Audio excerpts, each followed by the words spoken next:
morning, Peoria High. It's time for today's news.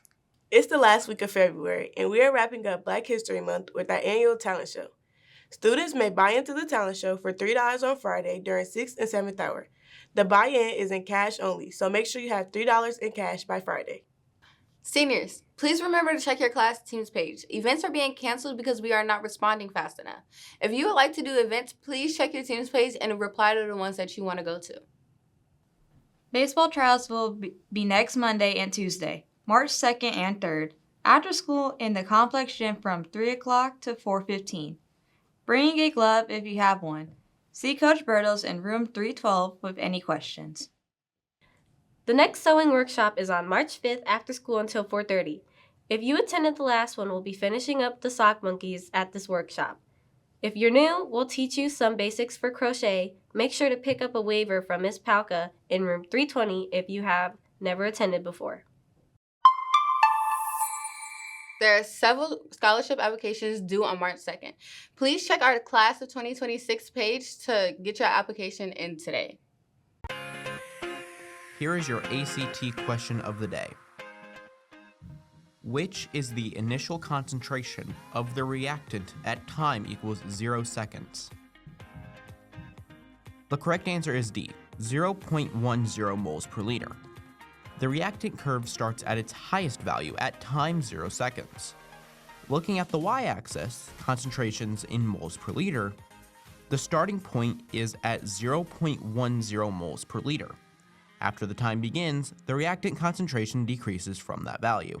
Therefore, the initial concentration of the reactant at 0 seconds is D, 0.10 moles per liter.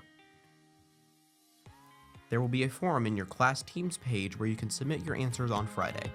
Get all 5 correct for the week and you can win a treat. As we continue to celebrate Black History Month, join us this Saturday for our Welcome to the Cookout. This event is about culture, community, fun, and food and fellowship as we come together to celebrate and connect. It's a chance to build relationships, enjoy great energy, and continue honoring the impact and contributions to our school and make the community stronger. So be here in the foyer at 12 to 3 this Saturday. Annie Jo Gordon was a local civil rights leader. In 2022, Harrison Community Learning Center was renamed after her. Recently, we talked to State Representative Jahan Gordon Booth about her mother, Annie Jo Gordon. Let's hear more in today's Did You Know? When I was growing up, my mom was tough. I didn't feel like I had this super, super sweet mom because she didn't let me get away with anything. Nothing. My mom ran a very strict program, okay? When it came to development of me, very, very strict program.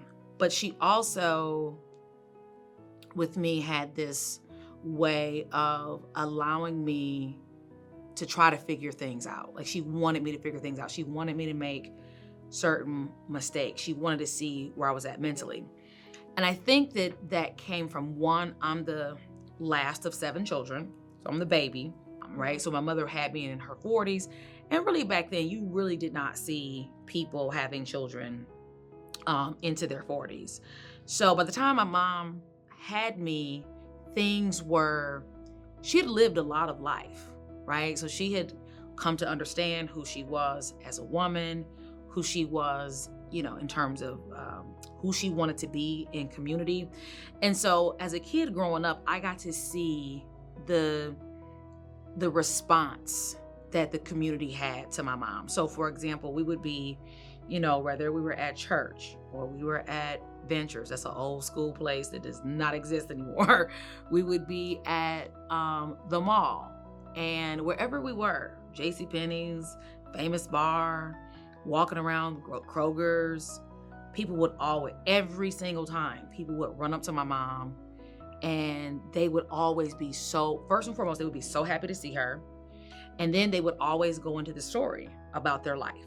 And it was always either, oh my God, I'm still on that job that you got me, or I just got a raise, they're gonna move me and my family. And the people that I saw engaging with my mother were people from really all walks of life, and they all view my mom as that really important turning point in their life to help put their life in a better place. And so growing up as a kid, I used to hear my mom talk about the struggle and the movement. And really, when she said the movement, she really meant the civil rights movement. But beyond the civil rights movement, she really meant the movement to make sure that people, but in particular Black people, had access to opportunity. Not that no one else should have access to opportunity, but you have to understand, my mother graduated from this school right here that we're sitting in right now, before the signing of the Civil Rights Act. Right before the Civil Rights Act, she graduated from Peoria High School. And so she grew up at a time where Black people absolutely were excluded from just about everything. And so she grew up with that passion of wanting to make sure there was inclusion.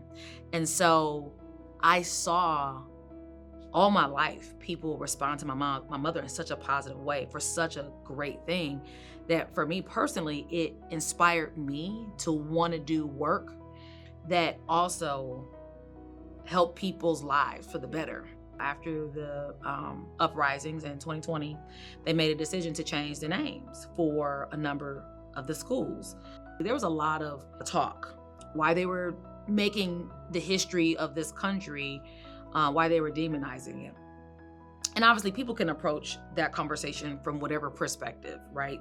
I choose to engage it from the perspective of, why don't we give the young people in this community an opportunity to see themselves through the eyes of other people who have lived and walked the halls of Peoria Public Schools and walked the streets of Peoria, who then went on to do great and amazing things, to really serve as an example that they can do great and amazing things too, right? You don't have to be a president of the United States to be able to inspire people, to be able to change the world. Yes, to have impact. You can be right in your seat, right in your regular. My mother never made more than $50,000 a year in her life. And my mother had more impact than people who lived in this community who made millions.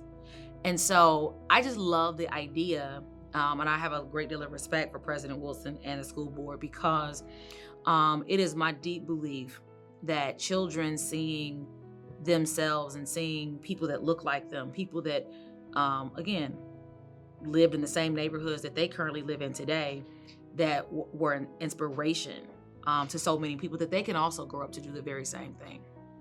Personally, no shade to everybody else, but Harrison as a school is absolutely beautiful. Beautiful. It is like architecturally, it is, in my opinion, one of the best built schools in the city. And my mother loved, and people don't even, like, this is like one of those like little known facts about her. She loved architecture. She loved real estate.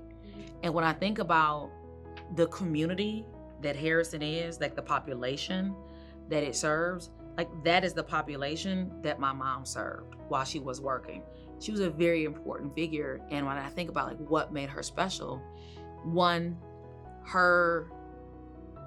she had a curiosity. My mother would always had a book in her hand. She always read. She always made me read. Again, one of those things that I was like, man, she is so tough on me. Like, she is always on my back. And she was always making me read. And when I look back, honestly, it took me to go off to college to really, truly be able to understand and appreciate what my mother was doing in me and for me, and really be able to see not just what she was doing in those individual one-off situations, but to see what she was doing, for a larger community. And I was very much so. It is still to this day, my mother is by far my greatest inspiration.